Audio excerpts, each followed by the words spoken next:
Hi everyone and welcome to 40 Something and Fabulous in London, episode 7.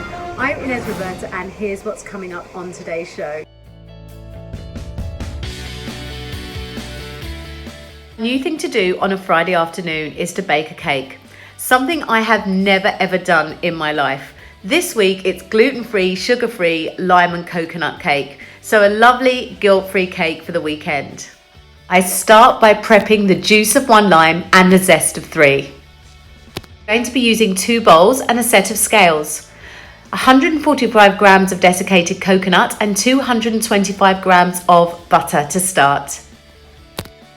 In 1 bowl, I'm going to put 70 grams of sweetener, or you can use 225 grams of sugar, and 3 large eggs, which I'll start to beat in bit by bit. The other bowl, I'm going to add 150 ml of boiling water to the desiccated coconut, and then I'm going to prep 225 grams of any gluten-free flour, which I'll then add to the coconut in 15 minutes.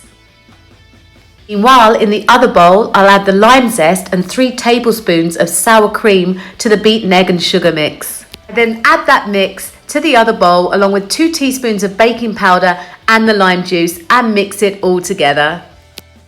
Place the mix into a greased 20-inch baking tin, 180 degrees for 50 to 55 minutes. Et voila, it came out almost perfect. One thing's for sure though, it tasted absolutely delicious. Really soft, really tasty, and guilt-free. Well, if you're sitting comfortably, I'll begin. So today is just one dating story. In fact, it's just half of a dating story. This one is so long, it's going to go over 2 weeks. So tune in next week to see the concluding part. This one is called The International Man of Mystery and takes up a whole chapter in my book. Now, this guy was 36, 6'2", US educated German, called the Dark Knight. He lived some of the time in Switzerland, but was based predominantly in London. His ad said he was looking for something long-term with someone who enjoyed fine dining, travel and skiing, all of which I love. Perfect, I thought, this is going to be great. He looked very much like Pierce Brosnan, and we met up for a quiet dinner and immediately hit it off. He had a killer smile. He was asking all the right questions and said he was spending 70% of his time in London, the rest in Switzerland for his company, for his business. So after our first date, we ended up seeing each other 3 to 4 times a week. He met my family, he met my friends. I didn't see him very often on the weekends because that was the kind of time he tended to go back to Switzerland to do laundry, all that kind of thing. When he was living in London, he had a hotel, kind of part hotel type situation going on. He often stayed with me and everything was just fantastic. And then one day I decided to give him a present because he was taking me to Bucharest for a few days when he was going there for business. So we thought it would be a nice time to go away.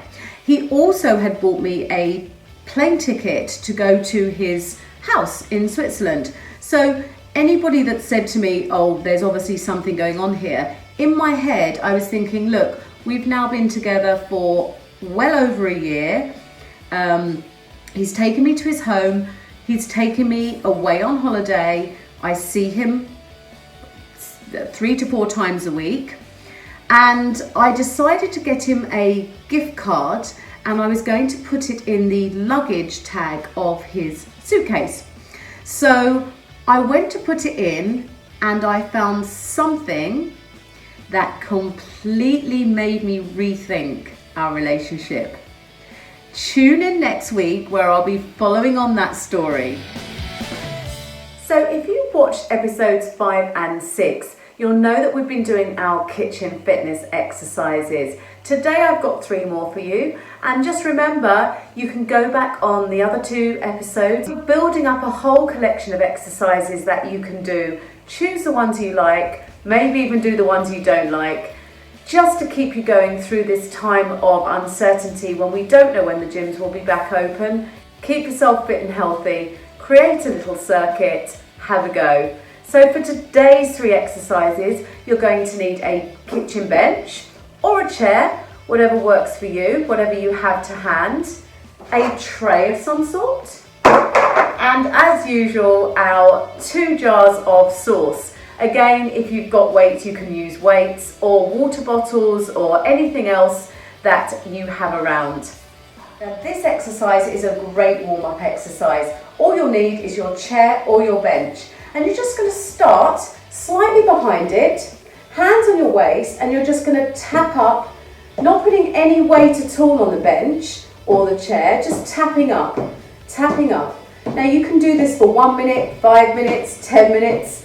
It's a great exercise, and if you do it for long enough, you're starting to go into cardiovascular workout.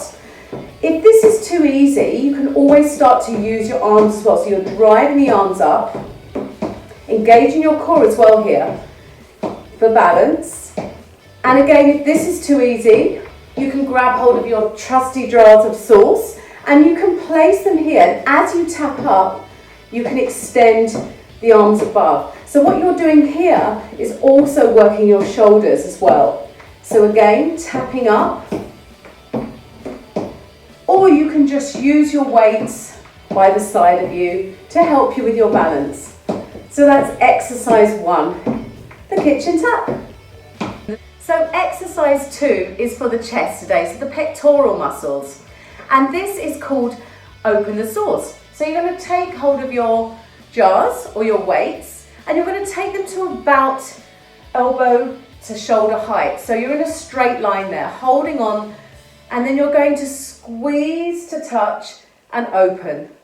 Squeeze to touch the elbows and open. All the time pulling your belly button towards the back of your spine.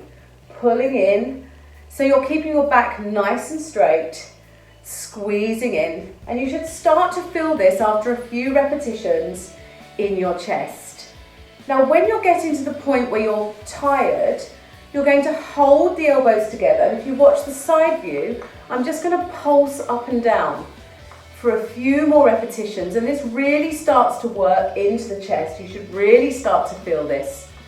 And then open the sauce and you're back to where you were. Now if you want to stretch out your chest muscles, if you grab hold of both of your hands behind you and then just look up to the sky or the ceiling, and then you can also lift your hands away from your back as well to increase the stretch there, and then just give yourself a shake out as exercise 2. So exercise 3 I call the kitchen tray bake, because you're going to bake your core a little bit. So take hold of your tray, make sure it's one that's light enough for you to hold on to, and then find yourself on your chair or bench. You could even do this on the floor as well. So you're going to place your tray on your knees to start with, and just going to lean back slightly until you feel a little pull on the core. When you get to this position, you can stay here, or if you find it easy, you can lift your toes up so they're in a straight line there, all the time pulling your belly button in. From here, you're going to tap down a toe at a time. So you're literally just tapping down, and you can extend the tray out. All the time pulling up from the lower spine, so keeping that back nice and straight. If you want to make it a little bit easier, you can go back to this position and you can lift toe up at a time. As long as you're feeling that pull in your tummy, it means your core is engaged. So make sure you find that position, and there you go. And again, do as many or as little as you'd like to on that one. So that's your kitchen tray bake. Well, I hope you've enjoyed all the exercises today. Have a look back at episodes 5 and 6 and create your own circuit. There's so many different variations you can do. This weekend we did a 6-station circuit right here in the kitchen. We did each station for 30 seconds and went round 10 times. So you can make it as easy or difficult as you like. Next week, there'll be more exercises to add to the collection. Well, I don't know about you guys, but my boyfriend and I are really missing our weekend brunches.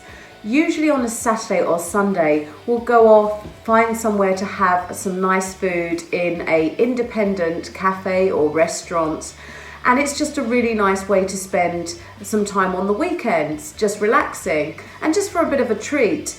But obviously now we can't do that. So I kind of got to thinking this weekend, what can we do to try to recreate at home?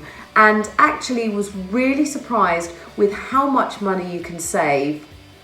Usually a weekend brunch will cost anything between £15 and £25 depending on where you go. I mean, obviously you can find cheaper as well, particularly missing those takeout cappuccinos and lattes. So the next part of the show is dedicated to all things brunch. Enjoy. I suggest investing in a good price coffee machine with a frother. I went for a Moda Mio Jolien Milk by Lavazza. Excellent price of £64 at Christmas. It was half price, but at the moment they're on sale at John Lewis for £99.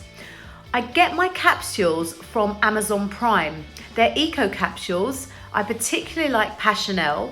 £24 for 5 boxes of 16. Works out at just 30p a cup. And as you can see, you can get a great froth from the frother. Well, if like me, you're absolutely hopeless at making poached eggs, this is just what you might be looking for. Believe it or not, I found it in Poundland, which is still open at the moment, for only 50p. So all you do is crack an egg into each one, tiny little bit of water, little bit of butter, and then place it in the microwave for between 45 seconds and a minute, and out come the most amazing poached eggs. Now we decided to get something new this weekend, and we found some bassa, some smoked bassa. I don't eat a lot of meat or fish, but on the weekends I like to have a treat. This was reduced to £1.80 in Sainsbury's, and add a little bit of gluten-free bread or any type of bread. You've got your perfect brunch there, under £5 with the coffee for 2 people. Well, I hope you enjoyed today's show. Join me next week for the conclusion of my International Man of Mystery story and more advice, tips, stories and fitness. See you next week.